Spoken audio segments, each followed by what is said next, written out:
Good afternoon. Today is my final presentation. I will cover how U.S. manufacturers of COVID-19 tests stand among their peers, the strategies I employed to collect and review the data quality, as well as the visualization strategy I chose to employ.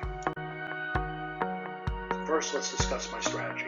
My strategy was to choose a topic that affected everyone and would be easy to collect information on.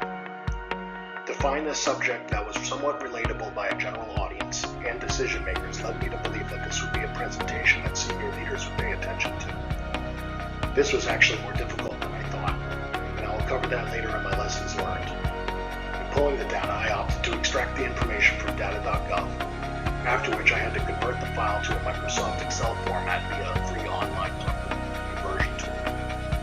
I then went through the process of cleaning and collating the information via OpenRefine bulk data, and then use Microsoft Excel to filter and sort information to aid my efforts to analyze what I was actually looking at. As a matter of preference, I opted to employ Microsoft PowerPoint to have a fair knowledge base of how to utilize the software.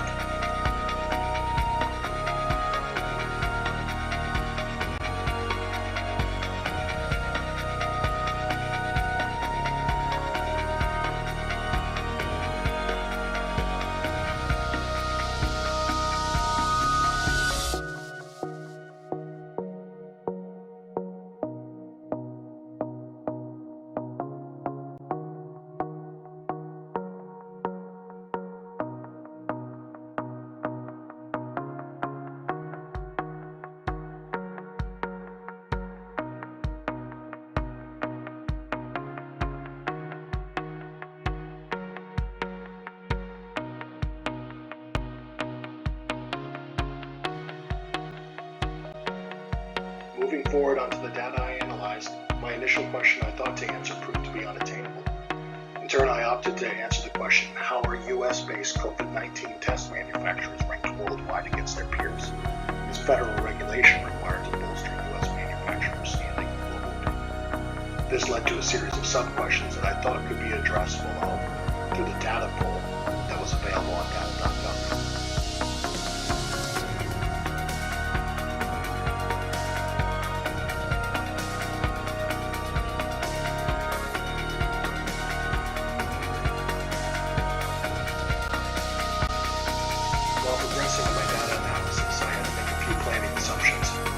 Basically emphasize that all manufacturers follow the rules set upon them by their respective government agencies, and that potentially the inaccurate test results could be based on two things: quality control and test administration protocols.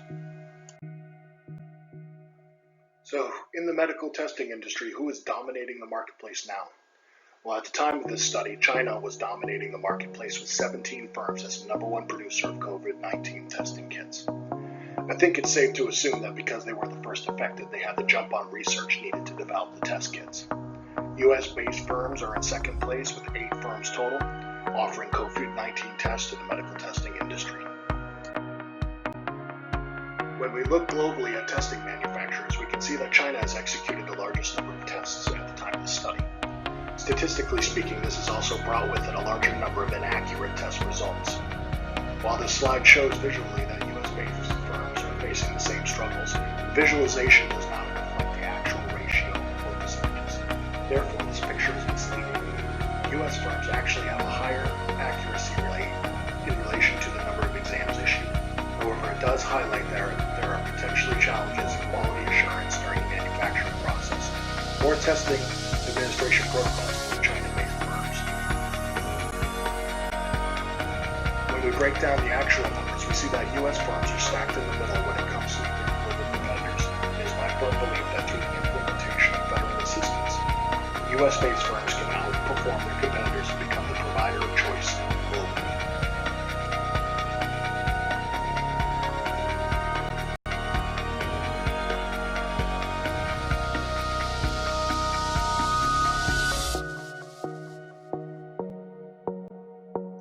Due to the facts I presented, I recommend that a task force be established similar to the drug shortage task force created by the FDA in 2019. This will help reinforce root cause analysis, which could aid our firms in creating a near flawless product. Furthermore, I'm also recommending an increased push by our commerce officers stationed at U.S. embassies worldwide to advocate for the use of U.S. testing supplies to increase our footing against foreign competitors.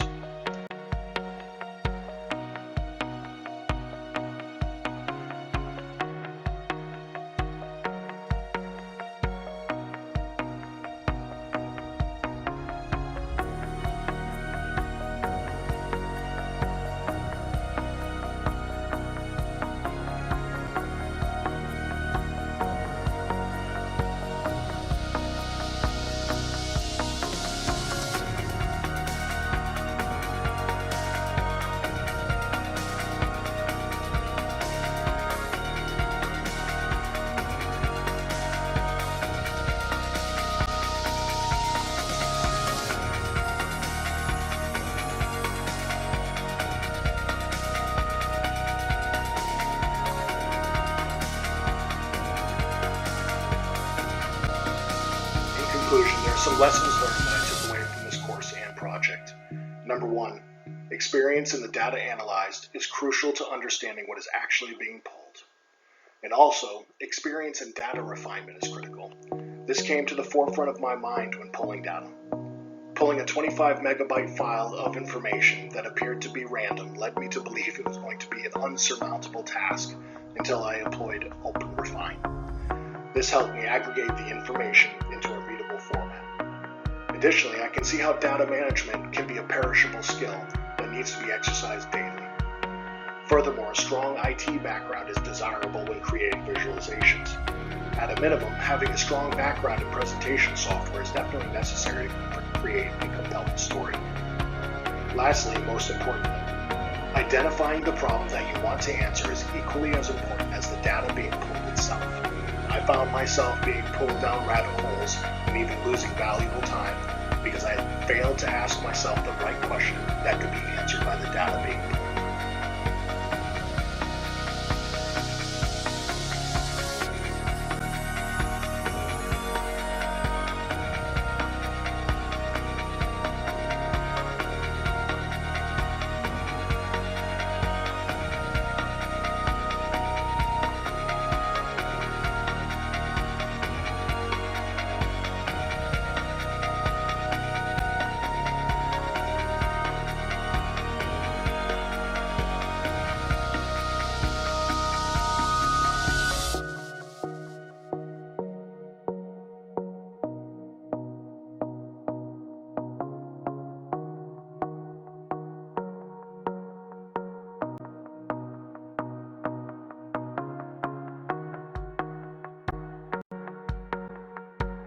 This course was an eye-opener for me, and I'm grateful for the opportunity to have been enrolled in this class.